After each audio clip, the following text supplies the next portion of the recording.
Good morning, good afternoon, good evening. Welcome back for another video. In today's video, we're going to do something a little bit different with the Would I Buy series. This has been long planned for me, but when I got to 101, I decided I was going to do 3 different cryptocurrencies in each video. And so this is installment 101 to 103. We are primarily going to focus on threshold, but I will also ask the question, would I buy NEM and would I buy Terra Luna in the bear market? And so if you like this content, smash up that like button, subscribe to the channel, and leave a comment in the comment section. But otherwise, let's go ahead and dive right on into this. Would I buy threshold? Let's start with threshold. Would I buy threshold in the bear market? This is an interesting one in one regard. If you go back to my initial would I buy video, I have several questions that I'm asking when it comes to the timing of a cryptocurrency.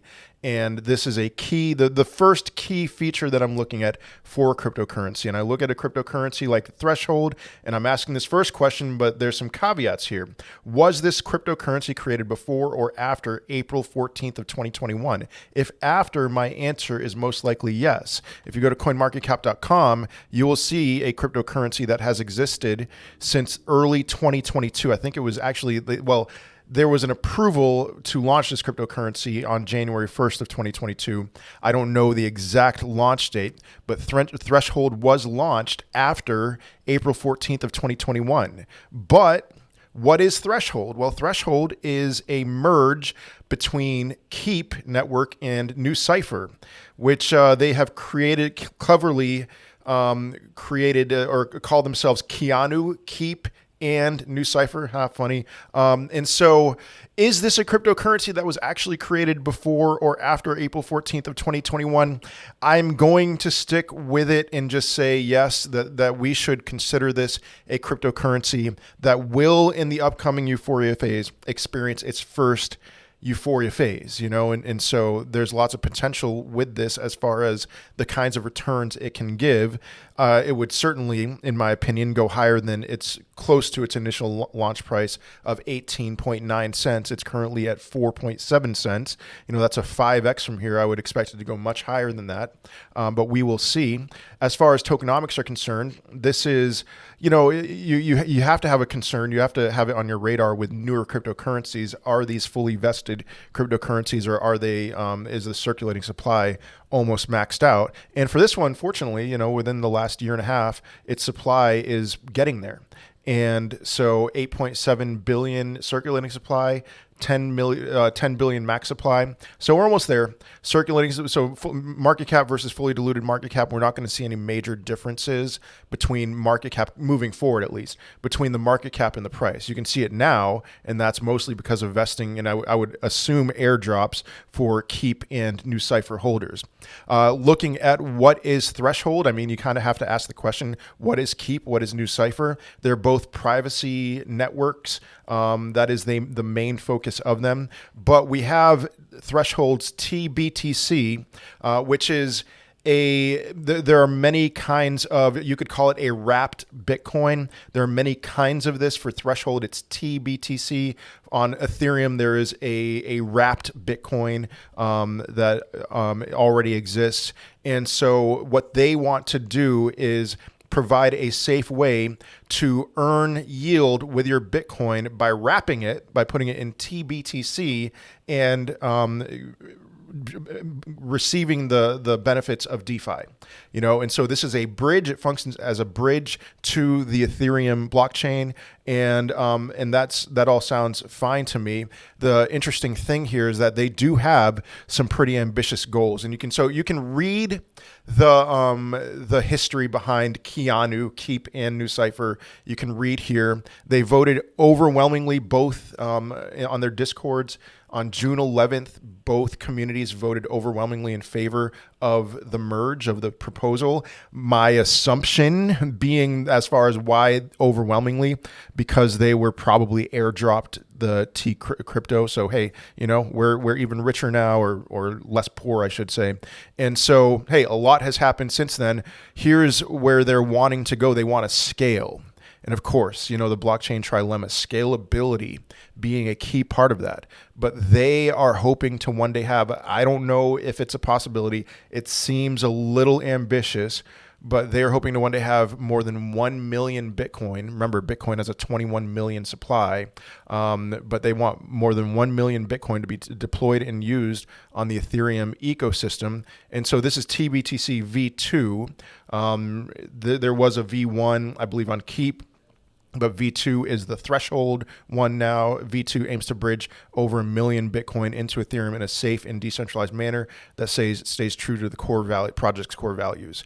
We've seen a lot. They have they're going to have a long way to go to get to 1 million, especially recently with everything that we've seen starting with Luna, the Luna collapse, all of the exchanges that, promised yield that collapsed. We had Celsius go down, BlockFi, Voyager. We had FTX, and so there is a big move to move your crypto, especially your Bitcoin, to cold storage right now. So the idea of selling this concept, and remember, listen, look at this. This was written on December 9th of 2021, before all that craziness happened. I would find it very unlikely that they're going to get anywhere near 1 million. People want their Bitcoin to be a lot safer, and to get 1 million, considering 4 to 6 million is lost, a large chunk of it is in cold storage held by long-term holders who have been through the Mt. Gox insanity, all that stuff. I wouldn't be surprised if there was an updated article of this that they would be like, yeah, 1 million's not going to happen.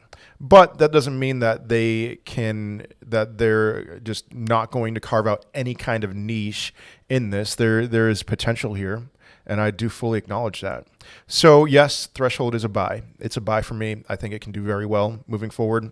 Now, moving on to a couple other cryptocurrencies, we have NEM or XEM. What is NEM? Well, let me first of all look at the all-time chart, because the all-time chart tells me everything I need to know as to whether or not I would buy this cryptocurrency. I have no intention of buying XEM in the bear market, and this is a perfect addition to this video in the sense that I don't really need to spend much time here. Look at how ugly this chart looks. This is a dying cryptocurrency. And one thing that you would look at a chart like this and look for some kind of an explanation is like, all right, well, let's check out the price versus the market cap. You can see that there's not much of a difference because this is a fully diluted supply. This is a dinosaur cryptocurrency. I don't think, based off the research that I've done, that even those who launched it have any plans or any lofty ambitions, any plans to see this kind of resurrect or put in new highs in the future. I think that they see the writings on the wall, and this is a startup that has failed in many ways. Now, every time so far in this series that I have said something like that, there seems to be somebody who comes in and is like, you don't know what you're talking about. This isn't dying, blah, blah, blah, yada, yada, yada. And so I'm curious to see if that's going to happen this time around. My guess is no, that there aren't too many diehard NEM or XEM supporters who are going to watch this video and think, oh man, yeah, I'm so angry at Alex for saying what he said. All right, and the last tier, I know that was quick, but the last tier is Luna.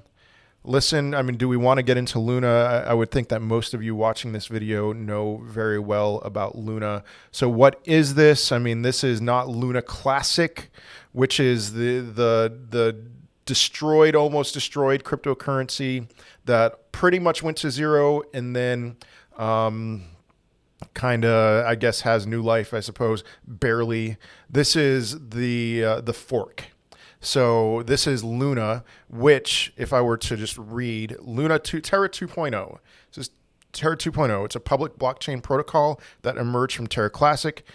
Terra Classic is home to the algorithmic stablecoin Terra Classic USD, aka UST. It is now renamed LUNC token, collateralized UST, which crashed in the bank run in May 2022 that devalued Luna to virtually zero and caused the launch of a new chain, resulting in Terra Classic and Terra. If you don't know what I'm talking about, you can read about it. I'm assuming most of you do know exactly what I'm talking about, and remember that time in crypto history very well. That if there's ever a cryptocurrency book written, that will be a chapter. So the development of Terra Classic launched in 2018. Yada yada yada. This one launched in 2022. So here's my question. Was this cryptocurrency created before or after April 14th of 2021? If before, other questions will be asked. If after, my answer is almost, keyword almost, an automatic yes. Examples from previous cycle, example from last cycle. All right. Polygon was a perfect example of a cryptocurrency that, it experienced its first euphoria phase and did very well. This is the exception. Luna is absolutely the exception. I don't care what happens with Luna. I am not touching this. Fool me once, shame on you. Fool me twice, shame on me. Why? You failed, Do Kwon. You failed. Why would you create Luna Classic or keep Luna Classic and then create Terra Luna 2.0 aside from a desire to, or whoever did it, maybe it wasn't Do Kwon. I know that he's on the run. I think he's still on the run. Aside from, why would you do this aside from the fact that you want people to put money in so that you can fill your pockets?